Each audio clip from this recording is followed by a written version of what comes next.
একটা মেয়েই পারে বুকের মধ্যে হাজার কষ্ট রেখে সবার সামনে হাসি মুখে থাকতে। এবারে প্রথম বাংরি ফল আসলো বাড়িতে, 2 দিন আগে এসেছিল, আজকে পেকে গেছে, খুব সুন্দর একটা ঘ্রাণ বের হয়েছে। আমার শাশুড়ি মা এই বাংরি ফল দেখার পর থেকে 100 বার বলেছে যে চলো বাংরি ফলটা কাটি, আর মনেই থাকে না সারাদিন কাজ টাজ শেষ করে। অবশেষে রাতের বেলা সবাই একসাথে হয়েছি, তো ভাবলাম এই সময়টা ফল কেটে সবাই একসাথে খাইলে মজা লাগে। আর বছরের প্রথম ফল সবাই একসাথে খাওয়ার মজাই অন্যরকম, তাই না বলেন? আপনারা সবাই দেখেন আমার শ্বশুর বাড়ির প্রতিটা মানুষের সাথে আমি খুব ভালো সম্পর্ক রাখার চেষ্টা করি, কারণ আমার কাছে সম্পর্কটা সবার আগে। তারপর অনেক সময় দেখা যায় একজনের মন রাখতে গিয়ে আরেকজনের মন রাখতে পারি না। আসলে সবার মন একসাথে জয় করা খুবই কষ্ট। শুধু আমি নয়, আমার মতো প্রতিটা মেয়ের এইভাবে সংসার সামলানো, সবাইকে সামলানো খুবই কষ্টদায়ক হয়ে যায়। এই বাংরি ফলটা কিন্তু পানি পানি লাগে, এটাতে চিনি মিক্সড করে খেতে হয়, তবে আমার কাছে এটাও বেশ ভালো লাগতে। চিনিও কিন্তু শরীরের জন্য তেমন উপকারী না, তবে চিনি খেতে হয়, একদম বেশি মাত্রায় খাওয়া ঠিক না। এই যে অর্ধেকটা কাটা হলো আর অর্ধেকটা রাখা হলো,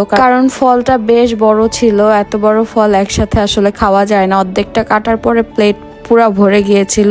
এখন চিনি অ্যাড করতেছি অল্প করে চিনি দেওয়াতে আমার স্বামী বলতেছে চিনি আরো দাও, কারণ আমার স্বামী আর আমার শাশুড়ি মা এত বেশি চিনি পছন্দ করে, তারা অনেক বেশি মিষ্টি খায়। শুধু আমার স্বামী আর শাশুড়ি নয়, আমার শ্বশুরও কিন্তু অনেক মিষ্টি পছন্দ করে। বাড়িতে শুধু আমি মিষ্টিটা কম খাই, ঝালটা আমার পছন্দ। আজকে অবশ্যই সবাই কমেন্ট সেকশনে জানাবেন সবার শাশুড়ির সাথে সম্পর্কটা কেমন, ফ্রেন্ডলি? আমার মতো কিন্তু ফ্রেন্ডলি হলে আর কোনো ঝামেলাই হয় না সংসার। যদি সুখের রাখতে চাও, শাশুড়ি মায়ের সাথে ভালো সম্পর্ক রাখো। সবাই ভালো থাকবে। আল্লাহ হাফিজ।